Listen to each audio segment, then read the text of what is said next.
அன்பு பேகுருஸ் நேயர்களுக்கு வணக்கம். நம்முடன் இன்று இணைந்திருப்பவர் அரசியல் ஆய்வாளர். தொடர்ந்து நிறைய தகவல்களை டேட்டா வாரியாக நமக்கு தொகுத்து கொடுப்பவர் அவர் திரு கார்த்திகேயன் சுவாமி அவர்கள். அவர்களை வரவேற்பதில் பெருமிதம் அடைகிறோம். சார் வணக்கம். சார் வணக்கம் சார். நம்ம பாக்குறோம் இன்றைக்கு மார்ச் 6 மிக முக்கியமான நாள் அப்படின்னு நேற்றைய தினம் நம்முடைய முதலமைச்சர் திரு மு.க. ஸ்டாலின் அவர்கள் ஒரு 14 பக்கத்துக்கு அறிக்கை கொடுத்திருக்காரு. 5 ஆண்டுகளில் மக்கள் மகிழ்ச்சியாக இருக்காங்க அப்படின்னு சொல்லியிருக்காரு. 5 ஆண்டுகளில் மலையளவு சாதனைகளை செய்துள்ளோம் சொல்லியிருக்காரு. நீங்க சொல்லுங்க சார், 5 ஆண்டுகளில் மலையளவு திமுக செய்த சாதனைகள் என்னென்ன? அது மலையளவு சாதனை அப்படின்னா, நான் தமிழ்நாட்டில் இருந்த பாதி மலைகள் காணாம. ஒரு நண்பர் ஒரு தொலைக்காட்சி நிகழ்ச்சியில சொன்னாரு, நம்ம இங்க இருந்து கன்னியாகுமரி போறவெல்லாம் மலையே காணும், இப்ப வெறும் சமதளமா இருக்கு அப்படின்னாரு. அதுதான் மலையளவு சாதனையின் உச்சமா எடுத்துக்கலாம். ஏன்னா கனிம வள கொள்ளை அதுலதான் நடக்குது. புதுக்கோட்டை ஒரு மாவட்டத்தில் மட்டும் 70,000 லாரிகள் கனிம வளம் போனது எதுனாலன்னு சொல்லி நீதிமன்றமே கேள்வி கேட்ட அவலம் இங்க நம்ம பார்த்திருக்கோம். அதனால அதுதான் முக்கியமா சொல்லணும். இன்னும் பாத்தீங்கன்னாக்க மலைகளில் அந்த கல் குவாரி, அங்க வெட்டி எடுக்கக்கூடிய கல் எடுக்கலாம் அப்படின்னு அனுமதிக்கப்பட்ட குவாரிகள்ல இருந்த அந்த கல் எடுக்கப்பட்ட உடனே பள்ளமா இருக்கும், அந்த இடம் ஃபுல்லா தண்ணி தேங்கி நிற்கும். அந்த ஒரு சாதாரணமா தண்ணி நிற்கக்கூடிய இடத்த நீர்நிலைகளா நாங்க மாற்றுவோம், அங்க நீர் தேக்குவோம் அப்படின்னா முதல்ல சொன்ன முதல்வர். அதுக்கப்புறம் அதுலயே ஜீவோ போட்டு மண்ணு போட்டு மூடலாம், குப்பைகளை கொட்டி அதை மூடலாம்னு சொல்லி அறிக்கை கொடுத்து மலைகளுடைய அந்த கல் குவாரியில் இருக்கக்கூடிய அந்த இடங்களை நீர் தேக்கங்களை வரவிடாமல் செய்தது மலையளவு சாதனை அப்படின்னு எடுத்துக்கலாம். அது ஒண்ணு எடுத்துக்கலாம். அதே மாதிரி தூய்மை பணியாளரை தெருவுல நிறுத்தி இப்போ போராட வச்சு இப்பெல்லாம் போராடுறது ஃபேஷனா போச்சு அப்படின்னு ஒரு அமைச்சரே சொல்ற அளவு சொன்னது இவங்களுடைய சாதனையா எடுத்துக்கலாம். கல்வித்துறையில நாங்க எங்கள ஒரு காஃபி கப் இருக்கு அப்படின்னா நான் போய் காஃபி வித் அப்படின்னு சொல்லி ஒரு நிகழ்ச்சி நடத்தலாம்னு செய்த கல்வி அமைச்சர் பல கல்வி சாலைகள் நம்முடைய ஸ்கூல்ஸ் எல்லாமே நிறைய இடங்கள்ல கட்டி முடிச்ச உடனே இடிஞ்சு போனதா இருக்கட்டும், மரத்தடியில பாடம் நடத்துறதா இருக்கட்டும், ஓராசிரியர் தான் இருக்காரு அப்படின்னு பள்ளி நடத்துறதா இருக்கட்டும், மொத்தம் 1400 பள்ளிகள் தமிழ்நாட்டில் மூடப்பட்டு அது குறிப்பாக அரசு பள்ளிகள் 200, அதுவும் சென்னை மாநகரத்தில் உள்ள பள்ளிகள் சிலதே மூடப்பட்டது அப்படிங்கிறத இவர்களுடைய மலையளவு சாதனையா எடுத்துக்கலாம். இதையெல்லாம் பார்க்காம அமைச்சர் காஃபி வித் அன்பிலே நிகழ்ச்சி நடத்திட்டு இருக்காரு. ஸோ அது இவர்களுடைய மலையளவு சாதனையா பார்க்கலாம். இன்னொன்னு, நாங்கள் ஈவே ராமசாமியின் கொள்கை வழியில் வந்தவர்கள், நாங்கள் என்றைக்குமே சமமாக இருப்பவர்கள், பகுத்தறிவு பகலவன் என்றெல்லாம் போய் சொல்லி கொண்டு நல்ல நாள்ல பத்திரிகை பதிவு பண்ணா அதுக்கு எக்ஸ்ட்ரா காசு கொடுங்கன்னு சொல்லி மக்கள்கிட்ட நீங்க நல்ல நாள்ல பண்ணாம இருக்கிறதுக்கு, நீங்க நல்ல நாள்ல பண்ணிடக்கூடாது அப்படிங்கிறத தடுக்கிற நோக்கத்துல நல்ல நாள்ல பண்ணா எக்ஸ்ட்ரா காசுன்னா அன்னைக்கு யாரும் பண்ண மாட்டாங்க. இந்த ரேஞ்சில ஒரு பெரும்பான்மையோரின் நம்பிக்கையை தவிர்ப்பதற்காக மிகவும் கேவலமாக, ஆனால் நம்பிக்கையோடு வருபவர்களும் அதிக பணத்தையும் வசூல் பண்ணலாம் அப்படின்னு செய்யக்கூடிய மலையளவு சாதனையா சொல்லலாம். இப்படி சில சாதனை எல்லாம் சொல்லலாம். ஆனா அப்படின்னு பாத்தீங்கன்னா இங்க திராவிடம் வந்த பிறகுதான் மக்கள் சமூக நீதியோடு வாழ்கிறார்கள் அப்படின்னு சொல்லும்போது வேங்கவேல் சம்பவமா இருக்கட்டும், மக்களுக்காக இங்கே, அதாவது அவரை பிரிச்செல்லாம் சொல்ல மாட்டேன் நான், இவர்கள் வேண்டுமானாலும் சொல்லலாம், அவர் பட்டியலின தலைவர் என்றெல்லாம் சொல்லலாம், ஆனால் நான் சொல்ல மாட்டேன். அவர் திரு ஆம்ஸ்ட்ராங் அவர்கள், அவர் எல்லாருக்குமான தலைவராகத்தான் இருந்தார் அந்த ஏரியால. அவருடைய படுகொலையா இருக்கட்டும், ஏன்னா அவர் யார் போனாலும் செய்வாரு, ஆனா ஒரு பிரச்சனை அப்படின்னு யார் போய் நின்னாலும் அவர் செய்வாரு. அந்த ஒரு தலைவரை மரணம் அது இன்னும் கண்டுபிடிக்க முடியல. ஆனா நாங்க தான் மலையளவு சாதனையாக பெண்களுக்கு இலவச பேருந்து கொடுத்தோம், நாங்க தான் கொடுத்துருக்கோம் அப்படின்னு சொல்லிட்டு ஒரு பேருந்துலயும் ஒரு ஆள் ஏறினா 2 டிக்கெட்டை கிழிச்சு கையில கொடுக்குற அவலமா இருக்கட்டும், அதை அமைச்சரே ஓசி பஸ் ஓசி அப்படின்னு சொல்றதா இருக்கக்கூடிய மலையளவு சாதனையா பார்க்கலாம். கல்வி கடன் கொடுப்போம் நாங்க வரல, நீட்டு தேர்வு நாங்க வரல, ரத்துனாங்க வரல, எதுவுமே வரல, விவசாய கடன் தள்ளுபடினாங்க அதையும் பாதி காணும். இன்னும் சொல்ல போனால் இவருடைய மலையளவு சாதனையாக விசிகா தலைவர் திருமாவளவன் அவர்களே பல இடங்கள்ல சொன்னது, எங்களால ஒரு இடத்துல கட்சி கொடியை கூட ஏத்த முடியல சில ஊர்ல. இன்றைக்கும் இவர்களுடைய ஆட்சியில் வன்கொடுமை நடந்து கொண்டு இருக்கிறது அப்படிங்கிறதுக்கு அதுவே சாட்சி. அந்த லெவல்ல இருக்கும் பொழுது இதுதான் இவர்களுடைய மலையளவு ஆட்சிக்கு இருக்கு. இன்னொன்னு 2004 இவரே சொன்னாரு, கலைஞர் எங்களை ஜாதி கட்சியா பாக்குறாரு அப்படின்னு திருமாவளவனே சொன்னாரு. இப்பவும் அதான் சொல்றாரு, ஒரு அமைச்சரே எங்களை ஜாதி கட்சியா பார்த்து பேசுறாருன்னு. அன்றிலிருந்து இன்று வரை அப்படியே தொடர்ந்து கொண்டிருப்பது இந்த ஆட்சியின் மலையளவு சாதனையா இருக்கலாம். பெண்கள் பாதுகாப்புல இந்த ஆட்சி மிகவும் அதிக கவனம் எடுத்துக்கொள்கிறது அப்படிங்கிறது வந்து பார்க்கும்பொழுது மலையளவு சாதனையாக அண்ணா பல்கலைக்கழகமா இருக்கட்டும், கோயம்புத்தூர் கோவையில ஒரு மாணவி பாலியல் வன்கொடுமை செய்யப்பட்டதா இருக்கட்டும், அண்ணா நகர்ல ஒரு சிறுமி பாலியல் வன்கொடுமை செய்யப்பட்டதா இருக்கட்டும், சமீபத்தில் 2 வயது குழந்தைக்கு ஒரு திமுக சார்ந்த ஒரு நபர் பாலியல் வன்கொடுமை செய்யறதா இருக்கட்டும், ரைட்ல சரி இங்க இருந்தா போறீங்க, ஒரு 1 hour தானே போறீங்க, அரை மணி நேரம் தானே போறீங்கன்னு உங்களை விட்டா அங்க போயும் விமான பணிப்பெண் கிட்ட சேட்டை பண்ணதா இருக்கட்டும், இவர்கள் பெண்கள் பாதுகாப்பில் முதலிடம் வைக்கிறார்கள். அது மலையளவு சாதனையா சொல்லலாம். இவர்கள் செய்தது எல்லாமே இப்படித்தான். இன்னொன்னு, இங்கே போதை மருந்து இங்க உற்பத்தியே கிடையாது அப்படின்னு சொன்னார். கல்டிவேஷன் இல்லை, விற்கிறதுக்கு மட்டும் தான் அப்பா யூஸ் பண்ணிட்டு இருக்காங்க. தெருவுக்கு தெரு திருவள்ளூர்ல கூட ஒரு வட இந்திய வாலிபரை கத்தியை வைத்து மிரட்டி அங்க வீடியோ போட்டாங்க பசங்க. அது மலையளவு சாதனையா இருக்கலாம். அவரையே அடுத்த ஸ்டேஷன்ல போய் வெட்டினதா இருக்கலாம். நேற்றைக்கு 2 நாள் முன்னாடி நாங்குநேரில் நடைபெற்ற சம்பவமா இருக்கட்டும். அதை தொடர்ந்து சிவகங்கையில ஒரு ஊர்ல ராத்திரி 3 பைக்ல வந்து பாக்குறவங்க எல்லாம் வெட்டிட்டு போற ஒரு கொடூரமான ஒரு கொடூரத்தனம் நிறைந்த அந்த ஒரு இதா இருக்கட்டும். இவர்களுடைய ஆட்சியில் சட்டம் ஒழுங்கு மலையளவு சிறப்பாக இருக்கிறது அப்படிங்கறத எடுத்துக்கலாம். நம்ம இன்னொன்னு, படம் எடுக்கணும்னு சொன்னாக்க இன்னைக்கு ரெட் ஜெயண்ட் இருந்தா மட்டும்தான் படம் ஓடும், இல்லைன்னா படமே ரிலீஸ் ஆகாது. நீங்க தமிழர் பிரச்சனையை மையப்படுத்தி ஒரு படம் எடுத்தால் அதற்கு 5 தியேட்டர் கூட தரமாட்டோம் அப்படிங்கிற நிலைமையில கலைத்துறை மலையளவு உயர்ந்துள்ளது அப்படிங்கிறத எடுத்துக்கலாம். நீங்க வந்து முதல்வருக்கே தெரியாமல் 12 மணி நேர வேலை நேர சட்டம் கொண்டு வந்தது முதல்வருக்கே தெரியாது, உடனே வாபஸ் வாங்கிட்டாங்கன்னு சொன்னதா இருக்கட்டும். அவருக்கே தெரியாமல் இந்த ஆட்சி நடக்கிறது. பல சட்டங்கள், ஒரு சட்டமே இயற்றுறாங்க அப்படிங்கும்போது பல விஷயங்கள் முதல்வருக்கே தெரியாததா இருக்கட்டும். அதே மாதிரி பாத்தீங்கன்னாக்க வெறும் வெற்று விளம்பரங்கள் மூலமாக இவர்கள் திமுக தான் சமூக ஊடகத்தில் இந்த கூகுள் நிறுவனத்தின் அந்த ஒரு இதுபடி வரவு செலவு அந்த இது பாத்தீங்கன்னாக்க அதிகமாக விளம்பரத்திற்கு செலவு செய்த கட்சி திமுக தான் என்பதா இருக்கட்டும். இன்னொன்னு சொல்ல போனாக்க, உத்தரப்பிரதேசத்துல எங்கேயாவது நடந்ததுன்னா உடனே மெழுகுவத்தி எடுத்துக்கிட்டு போற திருமதி கனிமொழி அவர்கள் இங்க தமிழ்நாட்டில் நடந்தாலும் கண்டுக்காம இருக்கிறதா இருக்கட்டும். நீங்க வந்து ஒரு காவல்துறை பெண் காவலர் வந்து கூட்டத்துக்கு போனா அவங்களையும் வந்து சீண்டக்கூடிய திமுகவினரா இருக்கட்டும். இன்றைக்கு 3 ஆண்டு சிறை தண்டனை பெற்று அப்பீல் செய்திருக்கக்கூடிய சிவாஜி கிருஷ்ணமூர்த்தி போன்ற பேச்சை ரசித்து கைதட்டி துணை முதல்வர் போன்றவர்கள் கைதட்டி பாராட்டி நல்லா பேசுங்கன்னு சொல்லக்கூடிய அளவுல இருக்கக்கூடிய சாதனையை இவர்கள் மலையளவு சாதனையாக எடுத்துக்கலாம். நீங்க வெள்ள பாதிப்புன்னு பாத்தீங்கன்னாக்க சென்னை பேக்கேஜ் அப்படின்னு 4000 கோடி கொடுத்தாங்க. அடுத்த மாசமே அது தெரிஞ்சு போச்சு என்ன பேக்கேஜ் அப்படின்னு. இன்னைக்கு சொல்லியிருக்காங்க நீர்நிலைகளை பாதுகாப்புன்னு. 4 வருடமாக தொடர்ந்து பட்ஜெட்ல 1500 கோடி 3 முறை கூவத்துக்கு ஒதுக்கி இன்னமும் சரி பண்ண முடியாம இருக்குங்கிறத இவர்களுடைய மலையளவு சாதனையாக நீங்க எடுத்துக்கலாங்க. இவர்கிட்ட நீங்க சாதனைன்னு சொல்லி அறிக்கை கேட்டீங்கன்னா வெள்ளை அறிக்கை கேட்டா வெள்ளை பேப்பரை கட்டிட்டு இதான் அறிக்கைன்னு சொல்லக்கூடிய அடிப்படை புரிதல் கூட இல்லாத ஒருவரை மந்திரியாக வைத்திருக்கக்கூடிய அடிப்படை புரிதலே இல்லாத ஒருவர். ஏன்னு சொன்னா, ஒரு வெளிநாட்டு நிறுவனம் இங்க வந்திருக்கு, இல்ல வரல, அவங்க வந்து நாங்க அப்படிலாம் எதுவும் பேசலன்னு சொல்லிட்டு போறாங்க. இல்ல இது வேற கம்பெனி, அது வேற கம்பெனி, ஒரே பேரு தான், ஆனா அவங்க வேற இவங்க வேறன்னு சொல்லி சமாளிக்க தெரியாமல் சமாளித்து பொதுமக்களிடம் அசிங்கப்பட்ட அமைச்சர். இவரையெல்லாம் வைத்துக்கொண்டு இவர் வந்து பேசிக் கொண்டிருக்கிறார். ஆனா அதுல என்ன வேடிக்கைன்னா, அந்த அமைச்சர் வந்து வெளிநாட்டில் முதல்வருக்கு வரவேற்பு கொடுத்தாருனாங்க. யாருன்னு பார்த்தா இவர் தான். அவரோட யார் போனாங்கன்னு பார்த்தா ஏர்போர்ட்ல இவர் தான் கூட போறாரு.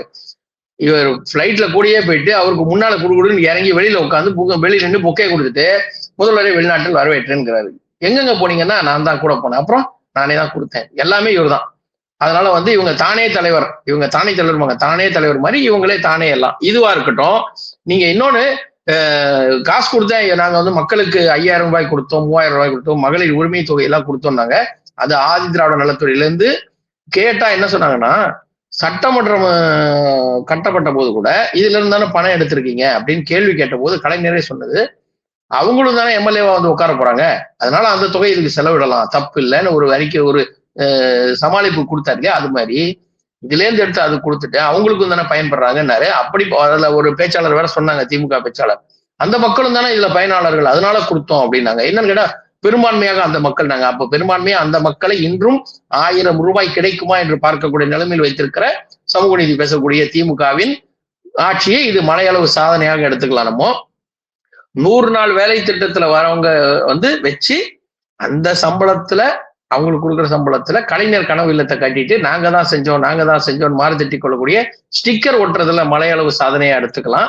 4 வருஷமா மடிக்கணினி தராம +1 +2 படிக்கிற பையன் இப்ப காலேஜ் வந்துருவான், ஓட்டு போடுவான் நமக்கு அப்படிங்கிறதுனால 5 வருஷம் சேர்த்து வச்சு இப்ப கொடுத்து அவங்கள்ட்ட எல்லாம் நல்ல பேர் எடுக்கலாம்னு நினைச்சு, ஆனா அந்த மாணவர்களே நீ கேள்வி கேட்கறாங்க, எதுக்கு இப்ப கொடுத்தீங்க எங்களுக்கு, நாங்க ஓட்டு போடுவோம் தானே கொடுத்தீங்க, நாங்க போட மாட்டோம்னு சொல்லி அசிங்கப்பட்ட விஷயத்தை இவர்களுடைய மலையாள சாதனையாக எடுக்கலாம்.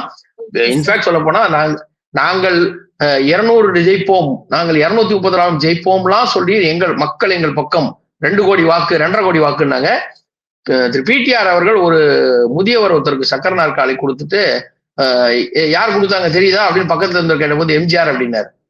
அந்த மக்களிடம் நீங்கள் இன்றும் சென்று அசிங்கப்பட்டு கொண்டிருக்கிறீர்கள், நாங்க தான் நீங்க பேசினாலும் மக்கள் மனதில் இன்றும் இருப்பது யார் என்று அந்த ஒரு காணொளி தெரியும். அதுக்கு நீங்க அரசியல் நாகரிகம் என்னன்னா, பிடிஆர் மாதிரி ஒரு படித்தவர் நிற்கிறார், அந்த இடத்துல கூட இருப்பவர்கள் யார் எப்படி இருக்க வேண்டும் என்று பார்க்கணும். அவர் சொல்றாரு யார் கொடுத்தாங்க அப்படின்னு, எம்ஜிஆர் அப்படின்னு அவர் சொன்னோன்னு அந்த பெரியவர் சொல்றாரு. பக்கத்துல இருக்க என்ன உடனே சொல்றாங்கன்னா, வார்த்தையை பாருங்க, அதுக்காக சொல்றேன். சமூக நீதி திராவிடம் வந்து படிப்பு சொல்லி கொடுத்ததுன்னா அந்த கூட இருந்த அந்த ஒரு அல்லுசிலுக்கெல்லாம் படிப்பு சொல்லி கொடுக்கல போல இருக்கு திராவிடம். பக்கத்துல இருக்கிற உடனே சொல்றாரு பிஸ்னாரி அப்படிங்கிறாரு. அதாவது இவங்க பேரை சொல்லலைன்னா உடனே பிஸ்னாரியா? என்ன வார்த்தை பிரயோகம்! அப்போ திராவிடம் இங்கே இதையெல்லாம் தான் தன்னுடைய மலையளவு சாதனையாக வைத்திருக்கிறது. இன்னும் சொல்ல போனால் திரு பிடிஆர் அவர்கள் சொன்ன 30,000 கோடி அன்னைக்கே 2 வருஷம் முன்னாடி 30,000 கோடி அடித்தார்கள் என்பது இன்னும் மலையளவு சாதனையா வைக்கலாம். விஓஏ போராட்டம், செவிலியர் போராட்டம், ஆசிரியர்கள் போராட்டம், அரசு ஊழியர் போராட்டம், அரசு மருத்துவர் பற்றாக்குறை, இதெல்லாம் மலையளவு சாதனையாக எல்லாம் இன்னும் நிறைய இருக்கிறது. Okay sir. பாப்பா போதும், லிஸ்ட் ரொம்ப பெருசா போய் கொண்டிருக்கு அப்படிங்கிற ரீதியில அழகா மலையளவு சாதனைகளை எங்களுக்காக பட்டியல் போட்டீங்க. தொடர்ந்து வந்து நான் உங்ககிட்ட கேட்க விரும்புறது என்னன்னா, வெற்றி கூட்டணின்னு சொல்றாங்க 2026ல திமுக கூட்டணி பிளவுபடாம யாருக்குமே வெற்றிங்கிறது ரொம்ப கஷ்டமான விஷயம். It's not so easy. நம்ம முன்னாடியே நம்ம நிறைய பேசியிருக்கோம். அந்த ரீதியில காங்கிரசும் இன்று திமுகவுடன் இணைந்து விட்டது. இந்த இணைவுல மகிழ்வடைந்தவர்கள் பாத்தீங்கன்னா 2 பேர் இருக்காங்க. ஒருவர் வந்து காங்கிரசின் மாநில தலைவர் திரு செல்வ பெருந்தகை அவர்கள். இன்னொருத்தர் யாருன்னு பாத்தீங்கன்னா காங்கிரஸ்ல இருந்து திரு பி சிதம்பரம் அவர்கள். சோ நம்ம இதை பாக்குறோம். இவர்களை தாண்டி ஏன் இந்த கூட்டணி பற்றி ராகுல் காந்தியோ, சோனியா காந்தியோ, இல்லைன்னா பிரியங்கா காந்தியோ ஒரு வார்த்தை கூட அறிக்கை தரல. அல்தோ அந்த கூட்டணி முடிவதற்கு கார்கே அவர்கள் காரணமாக இருந்தால் கூட, கூட்டணி முடிந்த பிறகு கூட்டணி பற்றி ஒரு வார்த்தை கூட ஏன் அவர் காங்கிரசினுடைய தலைவராக பேசலன்னு நினைக்கிறீங்க? ஸ்டில் தே ஆர் ஹேவிங் ஒரு ஷேடோ ஃபீலிங் இருக்கும் அவங்களுக்கு, நம்ம தவறு செஞ்சுட்டோம் அப்படிங்கிற ரீதியில ஃபீல் பண்றாங்களா? இல்ல அப்படி இல்ல. அவர்களுக்கெல்லாம் தமிழ்நாடு என்பது ஒரு பொருட்டே அல்ல. அதுதான் இது காட்டு. தமிழ்நாடுங்கிறது அவங்களுக்கு ஒரு பொருட்டு அல்ல. இவங்க எதுக்கு எடுத்தாலும் மோடி அவர்கள் தமிழ்நாட்டை புறக்கணித்தார்னு பேசிட்டு இருக்காங்கல்ல. ஒரு தேர்தல் கூட்டணிக்கு கூட இங்கே ராகுல் காந்தி தமிழ்நாடை பத்தி கவலைப்படலை. நீங்க பேசிட்டு வாங்க போங்க, ஓகே நான் சொல்றது அவர் சொல்லிட்டாரு பாத்துக்கலாம் அப்படின்னாரு. பிரதர் ஸ்டாலின் கூப்பிட்டு இப்போ ஸ்டாலின் சார்னு கூடும்போது வித்தியாசமான ஒரு வாழ்த்து கொடுக்கும்போது அவர் தன்னுடைய நிலைப்பாட்டை மாற்றி விட்டார் அப்படிலாம் சொன்னாங்க. அன்னிலேருந்து சொல்லிட்டு இருக்கோம். அவங்கெல்லாம் விட்டு போக மாட்டாங்க, இவங்க தான் இருப்பாங்க. ஏன்னா இவங்க காசு செலவு பண்ணுவாங்க, ஜெயிக்க வைப்பாங்க. 30 சீட் கொடுத்தாலும் கண்டிப்பா 10 பேர் ஜெயிச்சு விடலாம். நம்ம வேலை செய்ய வேணாம், உட்கார்ந்து இருக்கலாம், அவங்க ஜெயிக்க வைப்பாங்க. நீங்க அந்த நம்பர்ஸ் கூட நான் உட்கார்ந்து இருக்கலாம், அவங்க ஜெயிக்க வைப்பாங்க. திமுக வேலை செய்யும், நம்ம உட்கார்ந்து இருக்கலாம். என்ன சொல்ல வரீங்க? கடந்த கால தேர்தல்களில் காங்கிரஸ் யாரும் உழைக்காமலே பெற்ற வெற்றியை ருசித்து விட்டதனால் இந்த தேர்தலிலும் அது தொடரட்டும்னு விட்டுட்டாங்கிறீங்களா? இன்னைக்கு இல்ல, இவங்க தலைவர்கள், இவங்க அண்ணாதுரை அவர்களா இருக்கட்டும், ராமசாமி காலத்துல இருந்து இவங்க எல்லாருமே என்ன சொல்லிட்டு இருக்காங்க, காங்கிரஸ் பண்ணையார் கட்சின்னாங்க. தமிழ்நாட்டுல காங்கிரஸ் கட்சியில வேலை செய்யக்கூடிய ஒரு 4 பேரை சொல்லுங்க. ஒரு ஊடகவியலாளர் நீங்க ஒரு 4 பேர் தலைவர்கள், செல்வ பெருந்தகை மாதிரி ஒரு 4 பேரை விட்டு தலைவர்கள் தவிர வேற ஆளை காட்டுங்க. உழைக்கிறவர்கள். கார்த்திக் சிதம்பரம் அவர்கள் இருக்காரு. நான் சொன்னது ஃபீல்டு ஒர்க்கில் இருப்பவர்கள். நீங்க சொன்ன எல்லாரும் தலைவர்கள். நான் திருப்பி சொல்றேன், காங்கிரஸ் கட்சிக்கு 32 கோஷ்டி இருக்கு. 30 சீட் வாங்கினா இன்னும் 2 கோஷ்டிக்கு சீட் இல்ல. அதுதான் அவங்களுக்குள்ள சிக்கல். அவர்கள் இருக்காரு நிறைய. இல்லைங்க, அவரும் பண்ணையார் தாங்க. அவர் ஃபீல்டு ஒர்க் எல்லாம் பண்ணவர் கிடையாது, பண்ணையார் தான். இன்று நான் ஒரு உதாரணம் சொல்றேன். பாஜகல திரு எஸ் ஜி சூர்யா அவர்கள் இருக்கிறார். நீங்க பாத்தீங்கன்னா களத்துல நிற்பாரு. திரு அஸ்வத்தாமன் அவர்கள் களத்தில் நிற்பார். எடப்பாடி அவர்கள் தலைமையிலனா அதிமுக, இன்னைக்கு இருக்கிற அதிமுகலே சொல்றேன், எல்லா அமைச்சர்களும் எடுத்துங்க. வேலுமணி அவர்களை கேட்டா கோயம்புத்தூர்ல நூக்கன் கார்னர் பேசுவாரு. அவங்க விஜயபாஸ்கர் அவர் கேட்டீங்கன்னா எல்லாம் சொல்லுவாரு ஊரை பத்தி. நீங்க காங்கிரஸ்ல இருக்கவங்கள கேட்டு பாருங்க. ஜோதிமணி அவர்களுக்கு அவருடைய தொகுதியில் அவர் வீட்டுக்கு பக்கத்துல இருக்க ராமர் கோயிலே தெரியாது. we don't have Ram temple in தமிழ்நாடுமாங்க. அவங்க வீட்டுல இருந்து 5 நிமிஷத்துல ராமர் கோயில் இருக்கு, அதுவே அவங்களுக்கு தெரியாது. நீங்க எல்லாருமே இங்க ஒரு மேம்போக்கா உட்காந்துட்டு அப்பா பதவி வந்துருச்சுப்பா சந்தோஷம் அப்படின்னு இருக்கக்கூடியவர்கள். இவர்கள் உழைப்பில் நாம் ஜெயிக்கலாம் அப்படின்ற கணக்கு போட்டுக்கொண்டு உட்கார்ந்து நான் சொல்றேன். பல ஆண்டுகளுக்கு முன்னால ஒரு நண்பர் அது ஒரு இதுவா ஜோக்கா சொன்னாலும் அது நிஜம், அங்க நடந்ததுன்னு மாதிரி சொன்னார். அப்படிதான் இருந்து கேள்விப்பட்டேன்னாரு. ஆனால் அது வருத்தமான உண்மை. நீங்க ஒரு காங்கிரஸ் கட்சியில ஒரு டெல்லியில ஒரு ரத்த முகாம் நடந்துச்சு, அங்க போயிருக்காங்க. அங்க போய் இங்கே தமிழ்நாட்டுல இருந்து போன ஒருத்தர் அங்க இருந்திருக்காரு. அந்த நேரத்துல நானும் ரத்தம் கொடுக்குறேன்னு உள்ள போயிருக்காரு. அங்க போய் நர்ஸ் கேட்டிருக்காங்க, நீங்க அப்படியா சார் உங்களுக்கு என்ன குரூப்னு? நான் சிதம்பரம் குரூப் அப்படின்னாராம். ஒரு ரத்தத்தோட குரூப்பை சொல்லியா அப்படின்னா. அந்த அளவு காங்கிரஸ்ல குரூப் விளைஞ்சு கிடக்கீங்க.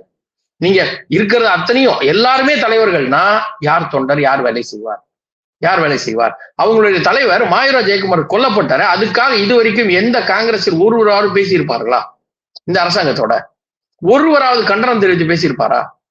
அப்போ கூட இருக்கவனே போனாலும் பரவாயில்ல, நமக்கு என்ன, நம்ம பதவியை காப்பாத்திட்டு நம்ம சொகுசா இருப்போம். இதுதானே உங்களுது. நீங்க ராகுல் காந்தி தமிழ்நாட்டை கேட்கலன்னு கவலைப்படுறோம். அவர் பீகார்ல என்ன கவலைப்பட்டாரு? அங்கே லாலுவின் மகன் தானே அறிவிச்சாரு 65 சீட்டு நான் கொடுக்குறேன், நான் தான் முதல்வருங்க அப்படின்னு அவரே சொல்லக்கூடிய நிலைமையில தான் காங்கிரஸ் இருந்தது. இவங்களுக்கு எதை பத்தி அக்கறை இல்லை. இவங்களுக்கு பாராளுமன்ற தேர்தல் வரும்போது ராகுலை முன்னிறுத்தி பிரச்சாரம் பண்ணணும். அன்னைக்கு நம்முடைய முதல்வர் அவர்களும் மாநிலமாக சென்று எண்டே மலையாள எண்டே ஓணம் அப்படிம்பாரு. அப்புறம் இங்க போய் தக்கலா நூறேன்லாம் பேசிட்டு வருவாரு. அப்பதான் இவங்க தேவை. மற்ற நேரங்கள்ல அவங்களுக்கு எதை பத்தி கவலை கிடையாது. உட்கார்ந்தமா நமக்கு ஒரு பதவி வாங்கணுமான்னு இருக்கிறது தான். இவர்கள் முக்கியமாக சொன்னால் சிதம்பரம் அவர்களும் கார்த்திக் சிதம்பரம் அவர்கள்லாம் மிக மிக பெரிய லெவல்ல நம்ம அப்படிதான், நம்ம ஸ்டேட்டஸ் வேற, இவங்க எல்லாம் வேறன்னு இருக்கக்கூடிய ஆட்கள். களத்துல இறங்குவதிலே கிடையாது.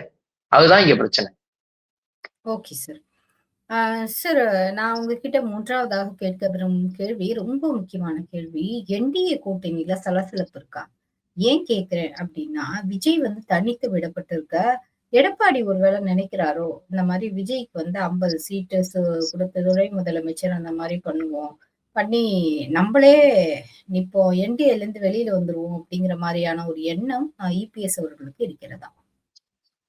இல்ல, அப்படி இருக்க வாய்ப்பு இல்லை. ஏன்னா ஒரு வருஷம் முன்னாடியே ஃபைனலான கூட்டணி. அப்படி இருந்தா 2 வருஷம் முன்னாடி விஜய் கட்சி ஆரம்பிச்சிட்டாரு. அப்படி இருந்தா அன்னைக்கே பேசியிருப்பாரு. ஒண்ணு, எடப்பாடி அவர்களை பொறுத்த மட்டும் கூட்டணி வேணும் வேணாம் 21ல வேணும்னு பேசுறாங்க, 24ல முடியாதுன்னே சொல்லிட்டாரு. அவர் ஓப்பனா சொல்லிடுவாரு, இவ்வளவு நல்லா வெயிட் பண்ண மாட்டார். பட் விஜய் அவர்கள் தன்னை முதல்வராக தேர்ந்தெடுக்கக்கூடியவர்கள் மட்டுமே கூட்டணிக்கு வரணும்னு சொல்லிட்டாரு. இவர் போய் அவரை முதல்வர்னு அறிவிக்க முடியாது. விஜயோட ஆசை என்ன? நான் முதல்வர், என்னை ஆதரிப்பவர்கள் வாருங்கள். அதான் அவர் சொன்ன ஸ்டேட்மெண்ட்.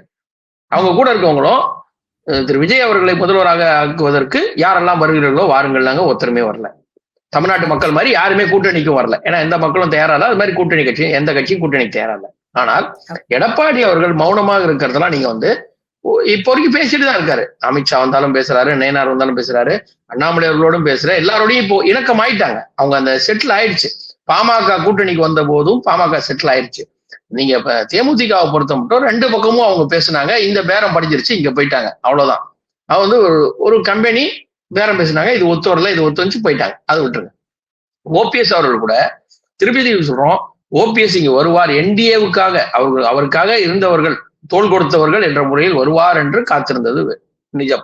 ஆனால் அவர் வேறு விதமான முடிவை எடுத்து விட்டார். ஏன்னா அவருக்கு இனி இங்க பதவி பொறுப்பெல்லாம் கிடைக்காது.